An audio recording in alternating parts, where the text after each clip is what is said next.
Merhaba arkadaşlar, kanalıma hoş geldiniz. Bugün şöyle az kalın bir ipim var. Bununla harika bir model başlayacağım. İpime uygun kullanacağım şiş 3,5 numara. Modelimiz oldukça güzel, kolay, gösterişli bir model. Umarım siz de beğenir, benimle yaparsınız. Yapım aşamalarına geçmeden önce kanalıma abone değilseniz abone olup videolarımı da beğeniyorsanız beğeni yapmayı, yorum yapmayı, beni desteklemeyi unutmayın arkadaşlar. Şimdiden hepinize teşekkürler. Dilerseniz yapım aşamalarına geçelim. İlmeklerimizi alarak başlayalım. Bu model için ilmek sayısı 10 ve onun katları artı 3 olması gerekiyor. Yapacağımız örgüye göre ilmek sayımızı bu şekilde ayarlayıp modelimizi tam denk getirerek kurabiliriz. İlmeklerimi tamamlayıp geliyorum. İlmeklerimi çıkardım. Bir sıra ters ördüm. Şimdi çevirdiğimde örgümün ön yüzündeyim. Lastik yapmayacağım için ben bir sıra ters ördüm. Zemin hazırladım. Siz lastik üzerine başlayacaksanız lastiğinizin ön yüzünde modeli kurmaya başlayabilirsiniz. Birinci sıra ön yüzündeyim. Kenar ilmeğimi örmeden aldım.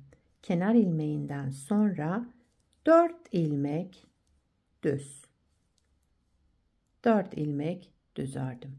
Daha sonra 3 ilmek ters,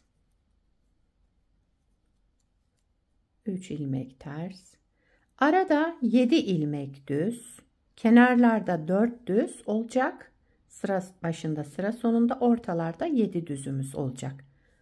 Buna dikkat edelim. 4, 5, 6, 7. 7 ilmek düz ördüm. Daha sonra tekrar 3 ters, 3 ters ilmek. Sıra sonunda 4 düz ilmekle sıramı tamamlıyorum. Kenar ilmeğimi de düz olarak ördüm. Dediğim gibi sıra sonunda ve sıra başında 4 düzümüz olacak.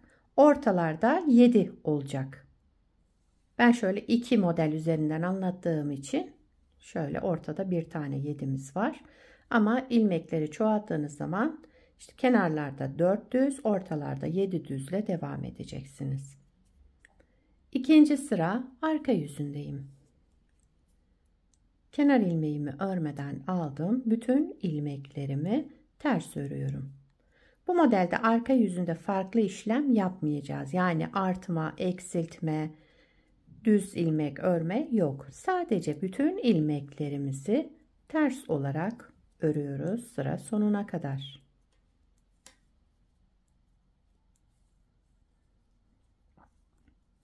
Farklı bir şey yapmadığım için biraz hızlı geçiyorum burayı. Gördüğünüz gibi sadece ilmeklerimi ters örüyorum.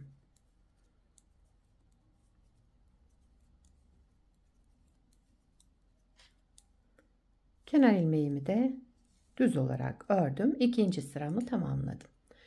Üçüncü sıra ön yüzündeyim.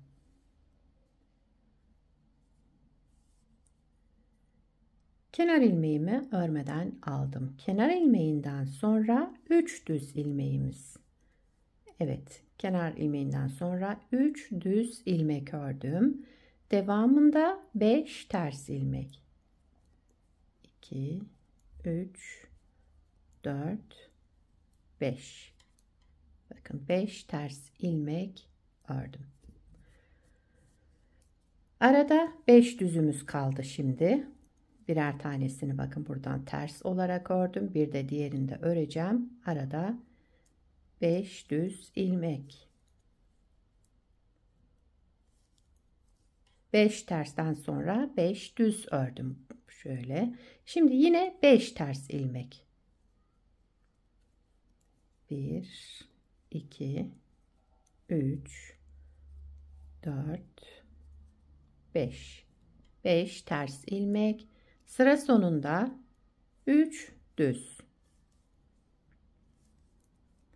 Bir de kenar ilmeğimi düz olarak ördüm. 3. sırayı tamamladım. 4. sıra arka yüzündeyim. Kenar ilmeğimi örmeden aldım. Kenar ilmeğinden sonra bütün ilmeklerimi ters örüyorum. Biraz önce de dediğim gibi bu modelde arka yüzünde sadece ilmeklerimizi ters örüyoruz.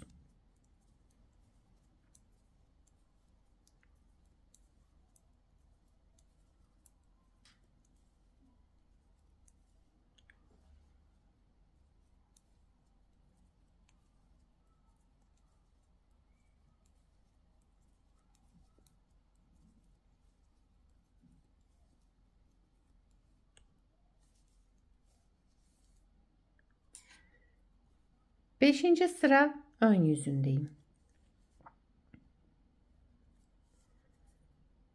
Kenar ilmeğimi örmeden aldım. Kenar ilmeğinden sonra 2 ilmek düz şimdi. 5. sıra ön yüzünde kenar ilmeğinden sonra 2 ilmek düz, 3 ilmek ters. 1 2 3. 3 ilmek ters. Bakın ortadaki ilmeğimi düz örüyorum. Yani bir düz. 3 tersten sonra bir düz, 3 ters. 3 ilmek ters ördüm. Daha sonra arada 1 2 3 ilmek düz. 3 ters. 3 ters ilmek, 1 düz ilmek, yine 3 ters. 3 tersle sonra 2 düz ilmek sıra sonunda. Kenar ilmeğimi de düz olarak ördüm. 6. sıra arka yüzündeyim. Kenar ilmeğimden sonra bütün ilmeklerimi ters olarak örüyorum. Sıra sonuna kadar ters örelim. 7. sıra ön yüzündeyim. Şöyle göstereyim. Bakın modelimiz yavaş yavaş görünmeye başladı.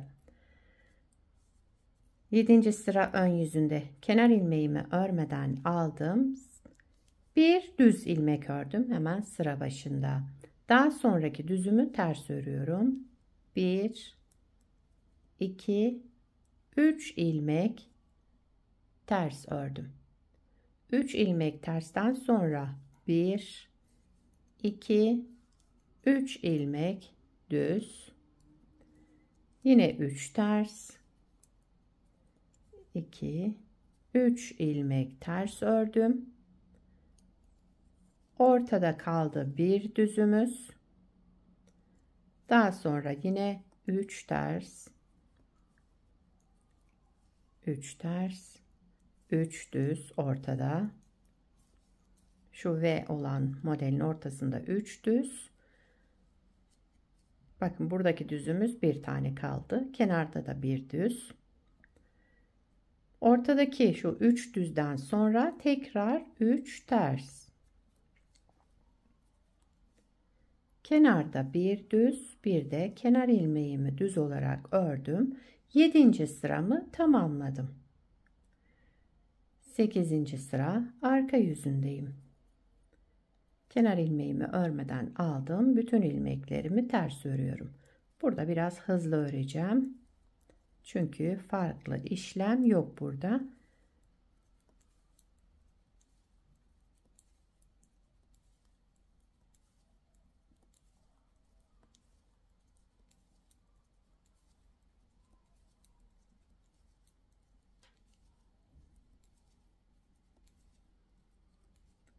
Evet, sıra sonuna geldim. Kenar ilmeğimi de düz ördüm. 8. sıramı ters örerek tamamladım.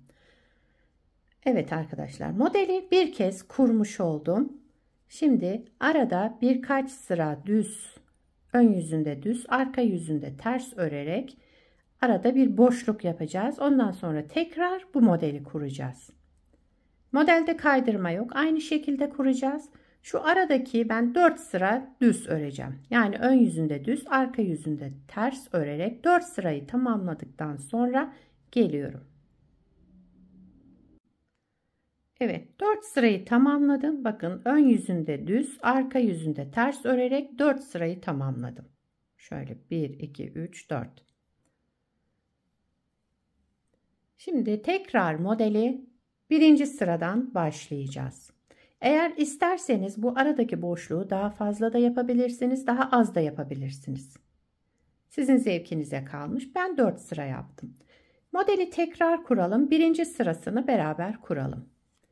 Modelin birinci sıra ön yüzündeyim. Kenar ilmeğimi örmeden aldım. Kenar ilmeğinden sonra 4 ilmek düz. 4 ilmek düz ördüm. 3 ilmek ters. 3 ters. Arada 7 ilmek düz.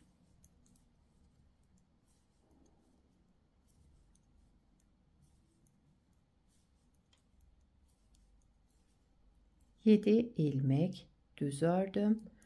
Daha sonra tekrar 3 düz.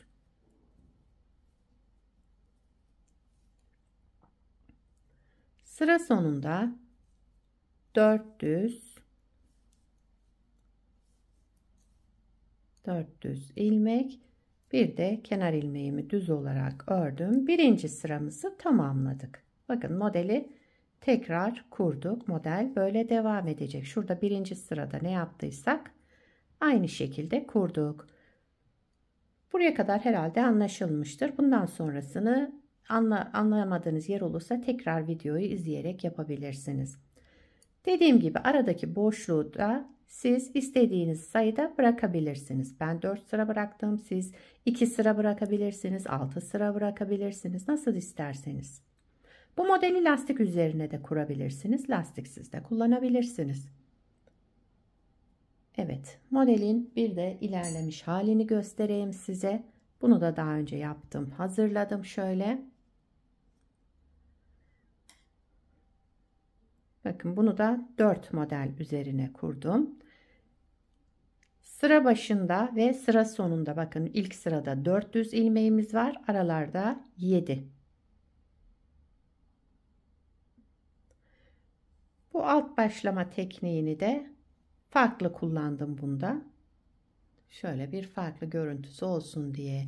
Evet, modelin ilerlemiş hali böyle arkadaşlar. Gördüğünüz gibi gayet güzel ve basit bir model. Yani ters düz örgüyü bilen, yeni öğrenenler bile kolaylıkla yapabilirler. Modelimizin arka yüzü de bu şekilde. İstediğiniz örgüde uyarlayabilirsiniz bu modeli. Yetişkin örgülerinde, çocuk örgülerinde, bebek örgülerinde hepsinde kullanılabilir. Atkı, bere, süveter, hırka, yani her türlü örgüde kullanabileceğiniz güzel ve kolay modellerden. Sizler de nelerde kullanacaksınız bu modeli? Onları yorumlarda belirtirseniz sevinirim arkadaşlar. Beni buraya kadar izlediyseniz bir beğeni yapmayı, yorum yapmayı, beni desteklemeyi unutmayın. Şimdiden hepinize teşekkürler.